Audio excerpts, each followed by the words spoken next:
નમસ્કાર, અર્થાત ન્યૂઝમાં આપનું સ્વાગત છે. તો હવે જોઈએ આજના મુખ્ય સમાચાર. જામનગરમાં રાષ્ટ્રીય સેવિકા સમિતિના સૌરાષ્ટ્ર પ્રાંત પ્રવેશ શિક્ષા વર્ગનો સમાપન સમારોહ યોજવામાં આવ્યો હતો.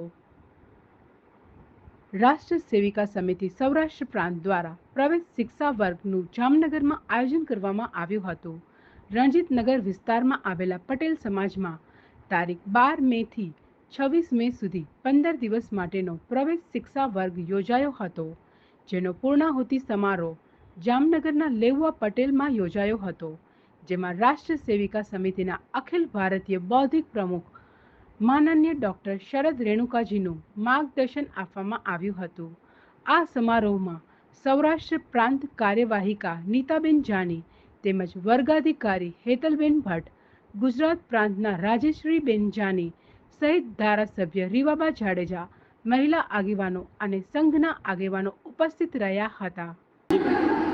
નમસ્કાર, મારી બાજુમાં ઊભા છે માનનીય નીતાબેન જાની, જેઓ રાષ્ટ્ર સેવિકા સમિતિ સૌરાષ્ટ્ર પ્રાંતના કાર્યવાહિકા છે.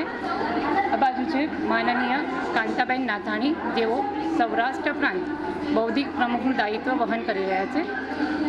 હેતલ ભટ્ટ, હું સૌરાષ્ટ્ર પ્રાંત શારીરિક પ્રમુખનું દાયિત્વ વહન કરી રહ્યું છું અને આ જે શિક્ષા વર્ગમાં જે મુલાકાતે આપ આવ્યા છો એ વર્ગના વર્ગાધિકારીનું દાયિત્વ પણ વર્ગ દરમિયાન મેં વહન કર્યું છે. આજે દિનાંક 12 મે થી 26 મે 15 દિવસનો રાષ્ટ્રીય સેવિકા સમિતિનો પ્રવેશ શિક્ષા વર્ગ ચાલી રહ્યો હતો, જેનું સમાપન કાર્યક્રમ હતો. સમાપનના કાર્યક્રમ અંતર્ગત 15 દિવસ દરમિયાન બહેનોએ જે પ્રશિક્ષણ મેળવ્યું છે તેનું નાની કૃતિ તરીકે પ્રાત્યક્ષિક દેખાડવામાં આવ્યું અને સંપૂર્ણ 15 દિવસ દરમિયાન જેમ રાષ્ટ્ર સેવિકા સમિતિનો ઉદ્દેશ્ય છે કે સ્ત્રી એ જ રાષ્ટ્રની આધારશિલા છે અને વ્યક્તિ નિર્માણથી રાષ્ટ્રનું નિર્માણ થાય, તો એ હેતુથી અલગ અલગ વિષયો ઉપર માર્ગદર્શન આપતા હોઈએ છીએ. તો 15 દિવસ દરમિયાન બહેનોને બૌદ્ધિક, શારીરિક, માનસિક વિષયો ઉપર માર્ગદર્શન અલગ અલગ અધિકારીઓ દ્વારા પણ આપવામાં આવ્યું. પૂરા ભારતનું દાયિત્વ વહન કરતા એવા 2 અધિકારીઓ પણ વર્ગ દરમિયાન હાજર રહ્યા અને તેમનું માર્ગદર્શન પણ મળ્યું.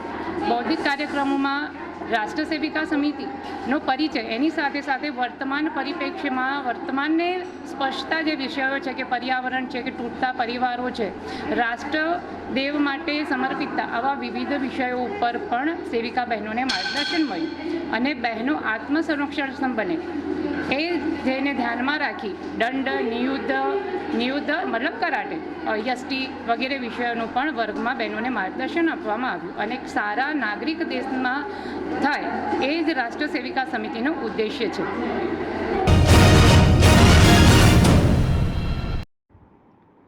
રાજકોટમાં તંત્રની બેદરકારીને લઈ ટીઆરપી ગેમ ઝોનમાં 30 લોકો મોતને ભેટ્યા હતા. આ ગોઝારી ઘટના બાદ જામનગર કોંગ્રેસ દ્વારા રાજકોટના આ અગ્નિકાંડમાં મૃત્યુ પામેલા સદગતોની આત્માની શાંતિ માટે પ્રાર્થના રાખવામાં આવી હતી, જેમાં કોંગ્રેસ પ્રમુખ દિગુભા જાડેજા, વિરોધ પક્ષના નેતા ધવલભાઈ નંદા, કોર્પોરેટર આનંદ રાઠોડ, જૈનબબેન ખફી સહિત આગેવાનો ઉપસ્થિત રહ્યા હતા અને મીણબત્તી પ્રગટાવી મૃતકોને શ્રદ્ધાંજલિ અર્પણ કરી હતી.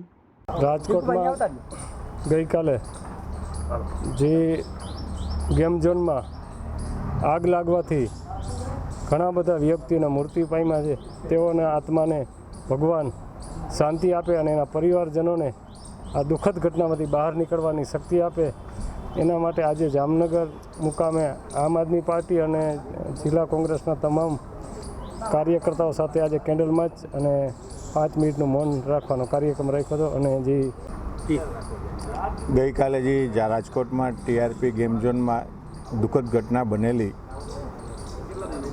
એમાં નાના ભૂલકાઓ અને જે વ્યક્તિઓના મૃત્યુ થયા છે બધાને જામનગર જિલ્લા કોંગ્રેસ તરફથી શ્રદ્ધાંજલિ અર્પણ કરી છે. ગુજરાતમાં વારંવાર આવા બનાવો બની રહ્યા છે. તંત્ર ઘોર નિંદ્રામાં સૂતું છે. કોઈ પણ તક્ષશિલા કાંડ કયો, વડોદરાનો કાંડ કયો, મોરબીનો પુલ કાંડ કયો, કોઈ પણ આવી ઘટનાઓ રોકવામાં તંત્ર સાવ નાબૂદ, કોઈ કાર્યવાહી કરી શકતું નથી અને સરકાર અને તંત્ર હાવ નિષ્ક્રિય રહી અને ક્યાં સુધી આવું ચલાવશે હવે તો પ્રજા જાગૃત થઈ ગઈ છે અને પ્રજા જ આનો નિર્ણય લઈ આવશે અને જે કોઈ આના દોષીઓ છે એને આજીવન કેદ અને કોઈ પણ બચવાના કે કોઈ પણ એને છોડાવવાના પ્રયાસો કરશે એનો વિરોધ કરી અમે એને સખતને સખત સજા દેવડાવવામાં સહયોગ કરશે. તો આ હતા આજના મુખ્ય સમાચાર. અમારી અર્થાત ચેનલને ફેસબુક, યુટ્યુબ ઉપર લાઇક કરો, શેર કરો અને સબસ્ક્રાઇબ કરો.